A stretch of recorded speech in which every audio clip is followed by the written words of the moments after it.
I grew up in a small town in northeast Missouri. We had no paved roads, no electricity, no running water. Most of the traffic was horses, buggies, or wagons. By today's standards, it was very primitive.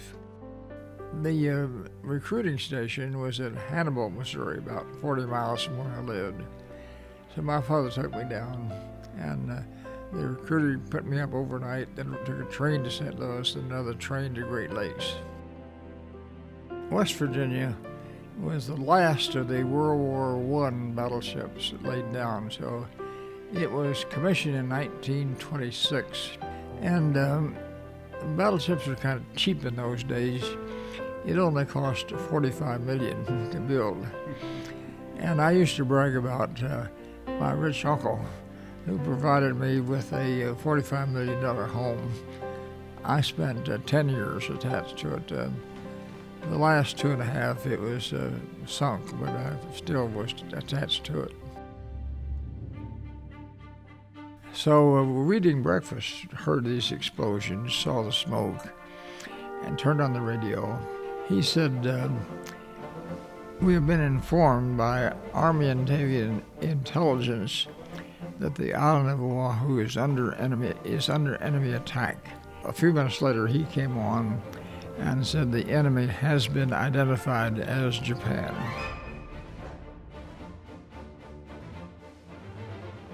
We were already in our uniforms. One of the men had a car, so we rushed down to the harbor. There were 164 military ships in port, the most had ever been that morning. As I analyzed what I went through in that 2.5 hours during the battle, first was surprise, and then I was scared. The first Japanese plane I saw was flying low and slow. When he got it to the right position, the pilot banked and he cut loose his machine guns. And he didn't bank far enough. They went over my head and dug a trench right behind. The war became pretty personal at that point. I got down to the ship as quick as possible. The only way to get on my ship was to cross over the Tennessee. But we were already sinking, and there was a little gap between the ships. But I had trained out a gun barrel 10 feet long and slid down the barrel to get on my ship. Now, we'd lost all electric power when we were hit by 9 aerial torpedoes. One hole in our ship was 140 feet long. But everything above the waterline was on fire when I got aboard. Every gun carries a certain number of rounds of live ammunition. So the flames were approaching this live ammunition. I borrowed a fire hose from the Tennessee to try to beat the flame back so it wouldn't set off this live ammunition and get a further explosion. And while I was doing that, I saw bodies lying around. Some of them I thought I knew. I wasn't sure about the others. But the thought occurred to me, their parents will never know how they spent their last hours.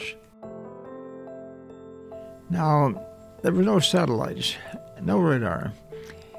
We did not know whether or not we expected a return attack. So the afternoon was spent setting up machine guns and barricading the beaches, getting ready for an invasion. But it didn't happen. The Japanese only had a 4-hour window to meet their tankers and return, so they had to get it over with and leave. We shot down 29 planes.